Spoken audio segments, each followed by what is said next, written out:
Welcome back to Orchid House. I'm Olivier in Fort Lauderdale, and today I want to explain why Clowesetums are a great choice. So this is Clowesetum Lydia. It's a beautiful little flower. So they are a cross between Clowesias and Catasetums. And for once in your life, you get to eat get your cake and eat it too, or get the best of both worlds. So let me explain. So the Catasetums there's many species, many different shapes, many different colors. They are great plants, but they have two drawbacks. First of all, they have male and female flowers. And while the male flowers are very attractive, and those are the ones that everybody wants, the female flowers are pretty ugly, and unfortunately you get those too. Plus the male flowers have a trigger, and so the pollen ejects, supposed to cling on the back of the bee, and so once that happens, your flower dies instantly, so that's not very good. The other drawback is that they don't last very long, so your Catasetum species typically will last less than a week, sometimes a little bit more, but so it's not a lot, and then hybrids 2 or 3 weeks if you're lucky. So then comes Clowesias into the mix. Now Clowesia is a very small genus. There's only 7 flowers. They don't have fancy shapes. They are small flowers. They don't have fancy colors. It's either green or pink. The green ones bloom in the summer only once, and then the pink ones, which are more popular, they bloom in the winter on leafless canes. The big plus of the Clowesias is that they don't have male and female flowers. Like most orchids, they have perfect flowers. So you don't have that problem, and they are very long lasting. They can last 4 to 5 weeks. Plus they might have very small flowers, but they are very floriferous. So you may have many spikes and lots of flowers.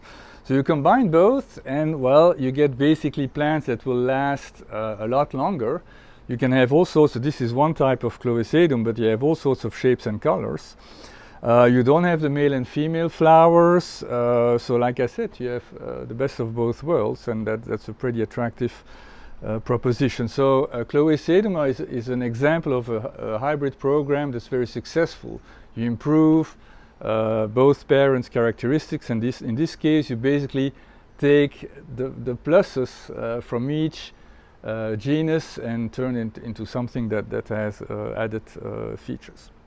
So while I'm here, I have a bunch of, I don't have other Clowesetums in bloom right now. I have a bunch of spiking plants. Just gonna go over a few, I'll be right back. So you have Catasetum Durval Ferreira, which just opened yesterday. It's beautiful. It's a primary hybrid between pileatum and vinaceum. And this one looks like it took the colors from pileatum and the shape from vinaceum. Nicely fragrant, typical Catasetum fragrance, fresh. Whoops, I have a problem there. Okay, that's no good. I have my Catasetum Elsocht here, which is only starting to spike, but she's going crazy.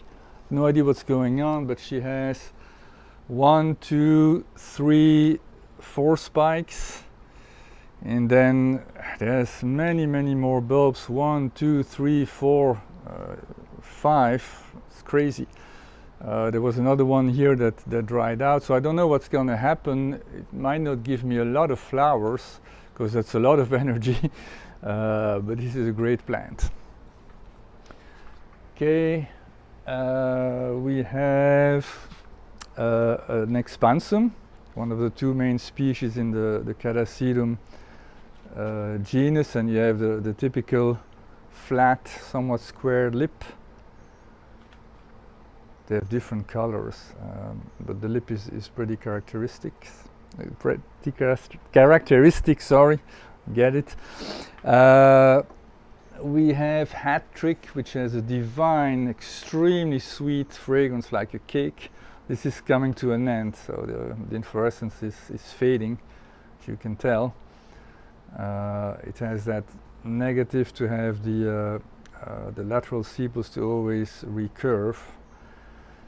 There's nothing I can do, but again, this is a very nicely fragrant one. It has fimbriatum variety morrenianum, which is a red variety, and typically Hat Trick is red. I don't know why mine is green, but I think it's gorgeous. What else do we have? I have this one which is in quarantine because it got devastated by the mites. It has horrible foliage, but I love the flowers. Got this one from Fred Clarke a year ago, Graham Wood, and like many of these hybrids, the same batch can have very different colors. This is much prettier, I think, than the ones I typically see under the name Graham Wood.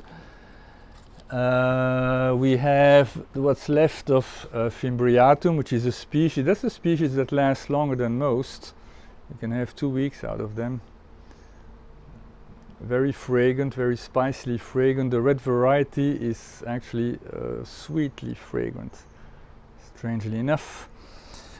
What else can I show you? We have sanguineum here, which has a character. It's a species whose spike is totally erect, which is not common. This one, unfortunately, that's the first time it's going to bloom for me, and these are female flowers. So you can tell that's the helmet. They're going to stay green. So it's not, I'm not too happy, but that's what happens. But you see, so very erect spike. What else? Incurvum, which I featured in the past, is opening today. So it's the first bloom that starts opening. This is another species.